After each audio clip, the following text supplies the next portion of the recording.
Hi പ്രിയമുള്ള സുഹൃത്തുക്കളെ, ഇസ്കോൺ നേതാവായ ചിന്മയ് കൃഷ്ണദാസിനെതിരെ രാജ്യദ്രോഹ കുറ്റം ചുമത്തി അറസ്റ്റ് നടന്നു. അതോടുകൂടി തുടങ്ങിയതാണ് ബംഗ്ലാദേശിൽ വലിയ രൂപത്തിലുള്ള പ്രക്ഷോഭം. വീണ്ടും അശാന്തമായി ബംഗ്ലാദേശ് എഴുന്നേറ്റ് നിൽക്കുകയാണ് ലോകരാജ്യങ്ങൾക്ക് മുമ്പിൽ. ആ പ്രക്ഷോഭകാരികളെ അടിച്ചമർത്താൻ സാധിക്കാതെ, സമാധാനപരമായ ഒരു ചർച്ചയ്ക്ക് പോലും സാധിക്കാതെ ഒരു സർക്കാർ നിസ്സഹായതയോടുകൂടി എഴുന്നേറ്റ് നിൽക്കുകയാണ്. ബുധനാഴ്ച ചത്തോഗ്രാമത്തിലെ ഈ ഫയറിംഗ് ബസാറിലുള്ള ലോകനാഥ് ക്ഷേത്രത്തിന് നേരെയാണ് ആക്രമണം ഉണ്ടായത്. രാജ്യത്തെ ഹിന്ദുക്കളും ഹൈന്ദവ ആരാധനാലയങ്ങളും 24 മണിക്കൂറും ആക്രമിക്കപ്പെടുകയാണെന്നും ഇത് എന്നവസാനിക്കുമെന്നും ഇസ്കോൺ വക്താവ് രാധാരമൺ ദാസ് ആക്രമണ വീഡിയോ എക്സിൽ പങ്കുവെച്ചുകൊണ്ട് ചോദിച്ചു. പ്രധാനമന്ത്രി നരേന്ദ്രമോദിയെയും അധികാരത്തിലെത്തിയാൽ ബംഗ്ലാദേശിലെ ന്യൂനപക്ഷ വേട്ട അവസാനിപ്പിക്കുമെന്ന് പറഞ്ഞ നിയുക്ത US പ്രസിഡന്റ് ഡൊണാൾഡ് ട്രംപിനെയും അദ്ദേഹം പോസ്റ്റിൽ ടാഗ് ചെയ്തിട്ടുണ്ട്. അക്രമ സംഭവങ്ങളുടെ പശ്ചാത്തലത്തിൽ ചത്തോഗ്രാമത്തിൽ സുരക്ഷ വർദ്ധിപ്പിച്ചിട്ടുണ്ട്. കോടതി ദാസിന് ജാമ്യം നിഷേധിച്ചതോടുകൂടിയാണ് സംഘർഷം രൂക്ഷമായത്. ദാസിനെ ജയിലിലേക്ക് കൊണ്ടുപോകും വഴി വാഹനം തടയാൻ ശ്രമിച്ചവർക്കു നേരെ പോലീസ് ലാത്തിയും ഗ്രനേഡും പ്രയോഗിച്ചു. കോടതി പരിസരത്ത് പ്രതിഷേധക്കാരും സുരക്ഷാ സേനയും തമ്മിൽ ഏറ്റുമുട്ടലുകളുണ്ടായി. 10 പോലീസുകാർ ഉൾപ്പെടെ 37 പേർക്ക് പരിക്കേറ്റു. ചൊവ്വാഴ്ചത്തെ പ്രക്ഷോഭത്തിൽ അഭിഭാഷകൻ കൊല്ലപ്പെട്ട സംഭവത്തിൽ 30 പേരെ പോലീസ് അറസ്റ്റ് ചെയ്തു. പ്രക്ഷോഭകരും സുരക്ഷാ സേനയും തമ്മിലുണ്ടായ ഏറ്റുമുട്ടലിനിടയിലാണ് അസിസ്റ്റന്റ് പബ്ലിക് പ്രോസിക്യൂട്ടർ സൈഫുൽ ഇസ്ലാം മരിച്ചത് എന്നാണ് ആരോപണം. അഭിഭാഷകന്റെ കൊലപാതകത്തെ അപലപിച്ച സർക്കാർ ഉപദേഷ്ടാവ് മുഹമ്മദ് യൂനസ് അക്രമ സംഭവങ്ങളിൽ പങ്കെടുക്കാതെ ശാന്തരായിരിക്കാൻ ജനങ്ങളോട് ആഹ്വാനം ചെയ്തു. എന്ത് വില കൊടുത്തും രാജ്യത്ത് മതസൗഹാർദ്ദം ഉയർത്തിപ്പിടിക്കാൻ ഇടക്കാല സർക്കാർ പ്രതിജ്ഞാബദ്ധമാണെന്ന് അദ്ദേഹം പറഞ്ഞു. രാജ്യത്തെ പൗരനെന്ന നിലയിൽ ഹിന്ദു സമൂഹം നേരിടുന്ന വിവേചനങ്ങളെ വെച്ച് പൊറുപ്പിക്കാൻ സാധിക്കില്ല എന്ന് ഇസ്കോൺ പറഞ്ഞു. ദേശീയ പതാകയെ അപമാനിച്ചു എന്നാരോപിച്ച് BNP വക്താവ് നൽകിയ കേസിൽ തിങ്കളാഴ്ചയാണ് ദാസിനെ അറസ്റ്റ് ചെയ്തത്. ഹിന്ദു സംഘടനയായ ബംഗ്ലാദേശ് സമ്മിലിത് സനാതനി ജാഗ്രൻ ജ്യോതിന്റെ വക്താവ് കൂടിയാണ് ദാസ്. അതിനിടയിൽ ബംഗ്ലാദേശിലെ ന്യൂനപക്ഷങ്ങളുടെ സുരക്ഷ ഉറപ്പിക്കാൻ കേന്ദ്ര സർക്കാർ ഇടപെടണമെന്ന് കോൺഗ്രസ് മാധ്യമ വിഭാഗം ചെയർമാൻ പവൻ ഖേര പറഞ്ഞു.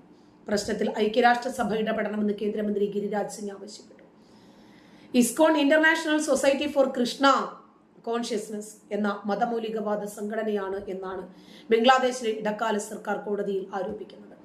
ഇസ്കോണിനെ നിരോധിക്കണമെന്ന് ആവശ്യപ്പെട്ട് ബുധനാഴ്ച അഭിഭാഷകർ നൽകിയ കോടതിയിൽ റിട്ട് ഹർജിക്കുള്ള സർക്കാർ അറ്റോർണി ജനറൽ മുഹമ്മദ് അസൗദുസമദ് അദ്ദേഹമാണിത് പറഞ്ഞത്. ഇസ്കോൺ രാഷ്ട്രീയ പാർട്ടിയല്ലെന്നും അവരെക്കുറിച്ച് സർക്കാർ പരിശോധിക്കണമെന്നും അദ്ദേഹം കോടതിയിൽ വാദിച്ചു. ഇസ്കോണിനെ സംബന്ധിച്ച സർക്കാർ നിലപാടും രാജ്യത്തെ മൊത്തത്തിലുള്ള ക്രമസമാധാന നിലയും വിലയിരുത്തി വ്യാഴാഴ്ച രാവിലേക്കകം റിപ്പോർട്ട് നൽകാനാണ് ഹൈക്കോടതി ഉത്തരവിട്ടത്. ബംഗ്ലാദേശിന്റെ സമാധാനം ഷെയ്ഖ് ഹസീന രാജിവെച്ചതോടുകൂടി എന്നേക്കുമായി അവസാനിച്ച മട്ടാണ്. ബംഗ്ലാദേശ് മുൻ പ്രധാനമന്ത്രിയും BNP ചെയർപേഴ്സണുമായ ഖാലിദ സിയ വിസ അപേക്ഷ നടപടികൾ പൂർത്തിയാക്കാൻ ബുധനാഴ്ച US എംബസി സന്ദർശിച്ചതായി റിപ്പോർട്ട് പുറത്തുവരുന്നു. ആർക്കും അവിടെ സമാധാനമില്ല. മുൻ പ്രധാനമന്ത്രിയാണ് ഷെയ്ഖ് ഹസീന ഇപ്പോൾ ഇന്ത്യയിൽ സുരക്ഷിതയായി ജീവിക്കുന്നത്. ഇപ്പോൾ മുൻ പ്രധാനമന്ത്രി ഖാലിദ സിയ ഇവരെ വിദഗ്ധ ചികിത്സയ്ക്കായി വിദേശത്തേക്ക് അയക്കാൻ ആവശ്യമായ എല്ലാ ക്രമീകരണങ്ങളും ചെയ്തിട്ടുണ്ട് എന്നാണ് ബംഗ്ലാദേശ് നാഷണലിസ്റ്റ് പാർട്ടി അറിയിച്ചതായിട്ട് ദി ഡെയിലി സ്റ്റാർ പത്രം റിപ്പോർട്ട് ചെയ്തത്. സിയ അടുത്ത മാസം ആദ്യം UK പോകുമെന്നും അവിടെ നിന്ന് അമേരിക്കയിലേക്കോ ജർമ്മനിയിലേക്കോ പോയി വൈദ്യസഹായം തേടുമെന്നും പാർട്ടി വൃത്തങ്ങൾ അറിയിച്ചു. കരൾ സിറോസിസ്, ഹൃദയം, അതുപോലെ ശ്വാസകോശം, വൃക്കകൾ, നേത്രപരിശോധന എന്നിവ ഉൾപ്പെടെ നിരവധി ഗുരുതരമായ ആരോഗ്യ പ്രശ്നങ്ങൾ ഖാലിദ സിയയ്ക്കുണ്ട് എന്നാണ് റിപ്പോർട്ട്. അഴിമതി കേസിൽ കീഴ്ക്കോടതി ഖാലിദ സിയയെ 7 വർഷം തടവിന് വിധിച്ചിരുന്നു. ഈ കേസിൽ പിന്നീട് ബംഗ്ലാദേശ് ഹൈക്കോടതി കുറ്റവിമുക്തയാക്കുകയായിരുന്നു ഇവരെ.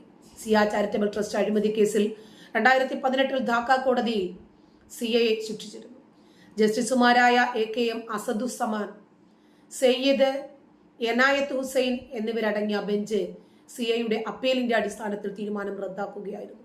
ബംഗ്ലാദേശിലെ ഭരണമാറ്റത്തിന് ശേഷം പ്രസിഡന്റ് മുഹമ്മദ് ഷഹാബുദ്ദീന്റെ ഉത്തരവ് പ്രകാരം സിയയെ പൂർണ്ണമായും മോചിപ്പിച്ചു.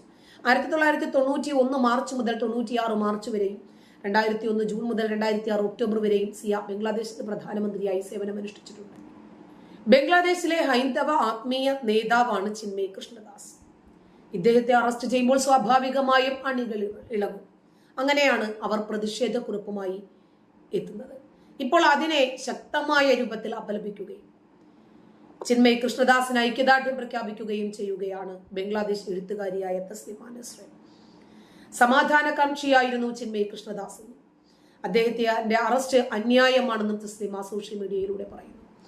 സമാധാനകാംക്ഷിയായ ചിന്മയ് കൃഷ്ണദാസിനെ അന്യായമായി അറസ്റ്റ് ചെയ്തു. ഈ അനീതിക്കെതിരെ പ്രതിഷേധിക്കുക എന്നത് ഹിന്ദു സമൂഹത്തിന്റെ മാത്രം ഉത്തരവാദിത്വമല്ല, അത് എല്ലാവരുടെയും ഉത്തരവാദിത്വമാണ്. ഹിന്ദുക്കൾ, മുസ്ലിങ്ങൾ, ബുദ്ധമതക്കാർ, ക്രിസ്ത്യാനികൾ, ഈശ്വരവാദികൾ, നിരീശ്വരവാദികൾ എന്നിങ്ങനെ എല്ലാവരുടെയുമാണ് എന്നാണ് തസ്ലിമ സോഷ്യൽ മീഡിയയിലൂടെ കുറിച്ചിരിക്കുന്നത്. ബംഗ്ലാദേശിൽ ന്യൂനപക്ഷങ്ങളെ തിരഞ്ഞു പിടിച്ചക്രമിക്കുന്നതിലും ചിന്മയ കൃഷ്ണദാസിനെ അറസ്റ്റ് ചെയ്തതിലും ജാമ്യം നിഷേധിച്ചതിലും ഇന്ത്യ ആശങ്ക പ്രകടിപ്പിച്ചിരുന്നു. രാജ്യദ്രോഹം ഉൾപ്പെടെയുള്ള കുറ്റങ്ങൾ ചുമത്തിയാണ് ഇസ്കോൺ അംഗം കൂടിയായ ചിന്മയ് കൃഷ്ണദാസിനെ ധാക്ക വിമാനത്താവളത്തിൽ നിന്നും അറസ്റ്റ് ചെയ്തത്. ബംഗ്ലാദേശിലെ ഭരണ അട്ടിമറിയെ തുടർന്ന് ഹിന്ദുക്കൾക്കെതിരെ ഉണ്ടാകുന്ന ആക്രമണത്തിന്റെയും കലാപത്തിന്റെയും പശ്ചാത്തലത്തിൽ ഇന്ത്യയുടെ ആശങ്കകളും ചെറുതല്ല. ഷെയ്ഖ് ഹസീനയുടെ കാലത്താണ് ബംഗ്ലാദേശുമായി രാഷ്ട്രീയ, സാമ്പത്തിക, വ്യാപാര രംഗങ്ങളിൽ ഇന്ത്യ നല്ല ബന്ധം പുലർത്തിയത്.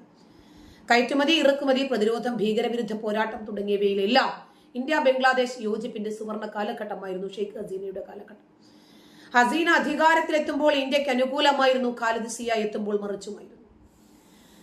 പ്രതീക്ഷിച്ചതിലേറെ ആശങ്കയുണ്ടാക്കുന്ന സംഭവ വികാസങ്ങളാണ് ബംഗ്ലാദേശിൽ. ഇന്ത്യക്കെതിരെ പാകിസ്ഥാനുമായി അവർ വലിയ രൂപത്തിൽ ബന്ധമുണ്ടാക്കി കഴിഞ്ഞു. പ്രതിരോധ സഹായമായി പാകിസ്ഥാൻ നൽകിയ ആയുധങ്ങളാണ് പ്രക്ഷോഭകാരികൾ ഇന്ന് ഉപയോഗിച്ചുകൊണ്ടിരിക്കുന്നത്. ഇന്ത്യയുടെ കയറ്റുമതിയെയും ഇറക്കുമതിയെയും ബംഗ്ലാദേശിലെ പ്രശ്നങ്ങൾ ബാധിച്ചിട്ടുണ്ട്. നമ്മുടെ കയറ്റുമതിയിൽ നല്ലൊരു പങ്കും ബംഗ്ലാദേശിലേക്കായിരുന്നു. ഇപ്പോൾ പാകിസ്ഥാനിൽ നിന്നും മറ്റുമാണ് അവരുടെ ഇറക്കുമതി. ബംഗ്ലാദേശിലെ ഇടക്കാല സർക്കാർ വന്നെങ്കിലും കൂടുതൽ സംഘർഷവും ഹിന്ദുക്കൾക്കെതിരായ കലാപവുമായി തീവ്ര മതരാഷ്ട്ര രൂപീകരണത്തിലേക്കാണ് പോകുന്നത്.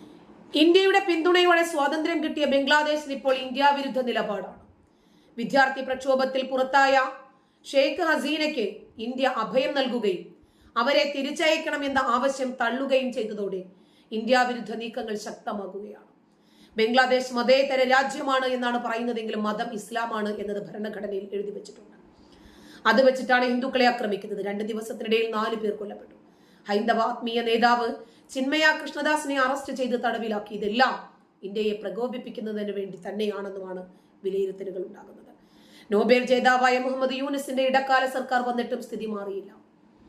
ഇന്ത്യയുമായി അദ്ദേഹത്തിന് അടുത്ത സൗഹാർദ്ദം ഉണ്ടായിരുന്നെങ്കിലും ഹസീനയെ മാറ്റാൻ അമേരിക്ക വളർത്തിയ ആളാണ് മുഹമ്മദ് യൂനിസ് എന്നാണ് പറയപ്പെടുന്നത്. സംവരണ വിരുദ്ധ പ്രക്ഷോഭത്തിലും തന്റെ രാജിക്കും പിന്നിൽ US ഗൂഢാലോചനയുണ്ട് എന്ന് ഹസീന ആരോപിച്ചിരുന്നു. ചൈനയെ നിരീക്ഷിക്കാൻ മ്യാൻമാറിനോട് ചേർന്ന് വ്യോമതാവളം നിർമ്മിക്കാനുള്ള അമേരിക്കൻ പദ്ധതി ഹസീന അംഗീകരിച്ചിരുന്നില്ല. ഇതടക്കമുള്ള ഭിന്നതകളുടെ പേരിൽ അമേരിക്കയുടെ ഇടപെടലിലാണ് ഹസീനയുടെ അറസ്റ്റ് ഉണ്ടായത് എന്നാണ് വിലയിരുത്തപ്പെടുന്നത്. ഹിന്ദുക്കൾക്കെതിരായ ആക്രമണങ്ങളിൽ ആഗോളതലത്തിൽ പ്രതിഷേധം ശക്തമായി അലയടിക്കുന്നുണ്ട്. അമേരിക്കയിലെ ഭരണമാറ്റത്തിലാണ് ഇനി ആകെ പ്രതീക്ഷ. ജനുവരിയിൽ ഡൊണാൾഡ് ട്രംപ് അധികാരത്തിലെത്തുന്നതോടുകൂടി ഇതിനെതിരെ നടപടി ഉണ്ടാകുമെന്നാണ് വിലയിരുത്തൽ. ഒരു രാജ്യത്ത് ഹിന്ദുക്കളെ ഉപദ്രവിക്കുന്നത് കൊണ്ടൊന്നും ഇത് അവസാനിക്കാൻ പോകുന്നില്ല. അത് ഞങ്ങൾ അനുവദിക്കില്ല എന്ന് ട്രംപ് നേരത്തെ തന്നെ പറഞ്ഞിട്ടുണ്ട്. ട്രംപ് വരുമ്പോൾ എന്ത് മാറ്റമുണ്ടാകും എന്നാണ് ലോകരാജ്യങ്ങൾ ഉറ്റുനോക്കിക്കൊണ്ടിരിക്കുന്നത്.